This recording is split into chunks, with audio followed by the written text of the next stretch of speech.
नमस्कार, मी प्रतीक्षा. न्यूज मराठी 24/7 मध्ये आपल्या सर्वांचं स्वागत आहे. तर एक नजर टाकूया आजच्या महत्त्वाच्या घडामोडींवर. सकल मराठा समाजाच्या वतीने केम्ब्रिज चौकात रास्ता रोको आंदोलन करण्यात आले.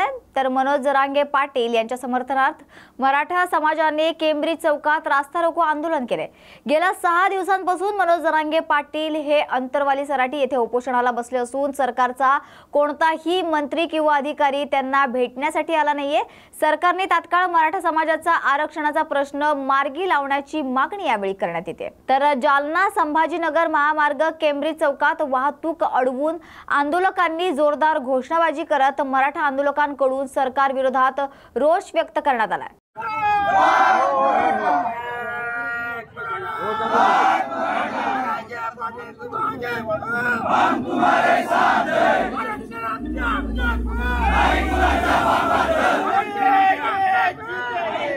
गेल्या 13 महिन्यापासून आमचे संघर्ष योद्धा मनोज जरांगे पाटील अतिशय शांततेमध्ये आणि लोकशाही मार्गाने अंतरवली सराटीमध्ये आमरण उपोषण करत आहेत, मराठ्यांना ओबीसीतून आरक्षण मिळावं म्हणून. परंतु गेंड्याच्या कातडीचं सरकार, झोपेचं सोंग घेतलेलं सरकार, या सरकारला कसली दया माया येत नाही आणि जाग येत नाही. परंतु आता हे दादाचं 6वं उपोषण आहे. 6 दिवस झाले दादा उपोषणाला बसून. सरकारचं कोणी त्यांना भेटायला आलं नाही.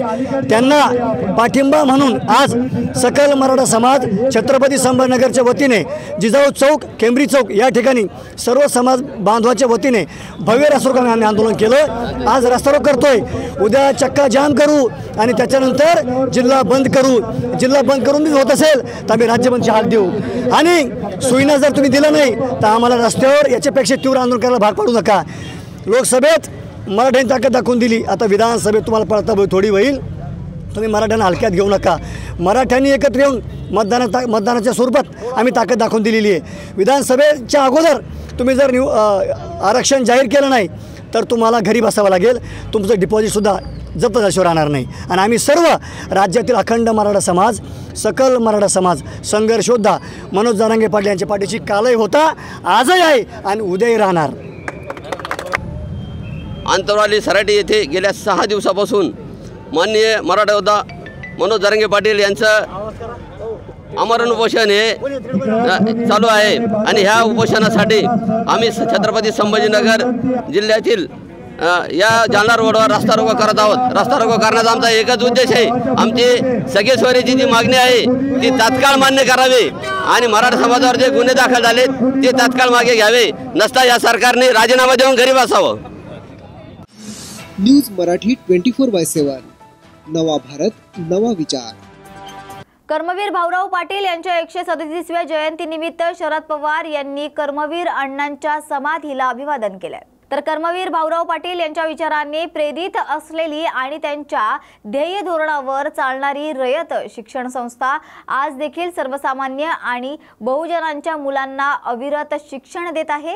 याच शिक्षण संस्थेची स्थापना करणारे कर्मवीर भाऊराव पाटील यांच्या जयंतीला आज 137 वर्ष पूर्ण होत आहेत. तर या निमित्ताने देशाचे नेते आणि रयत शिक्षण संस्थेचे अध्यक्ष खासदार शरद पवार यांनी साताऱ्यातील कर्मवीर भाऊराव पाटील यांच्या जयंती कार्यक्रमाला उपस्थित राहून त्यांना अभिवादन केलं. त्याच वेळेला त्यांनी या शिक्षण संस्थेची वाटचाल पुढेही अशीच राहील आणि सर्वसामान्यांपर्यंत शिक्षण कसे पोहोचवता येईल याच पद्धतीने रयत शिक्षण संस्था यापुढे देखील वाटचाल करत राहील आणि कर्मवीर भाऊराव पाटील यांचे सर्वसामान्यांना शिक्षण देण्याचे स्वप्न आहे ते अविरत पूर्ण करत राहील असे देखील ते मत यावेळी व्यक्त केले.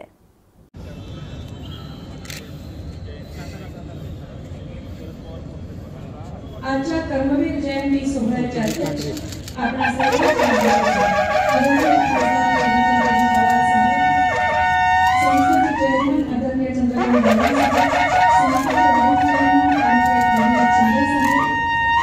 संस्थेच्या मॅनेजिंग काउन्सिलचे सदस्य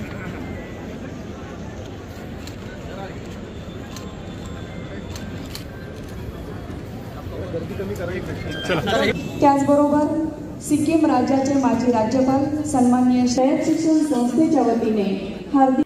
तर या होत्या आजच्या महत्त्वाच्या घडामोडी. अशाच महत्त्वाच्या घडामोडींसाठी पाहत रहा न्यूज मराठी 24/7, नवा भारत नवा विचार. न्यूज मराठी 24/7, नवा भारत नवा विचार.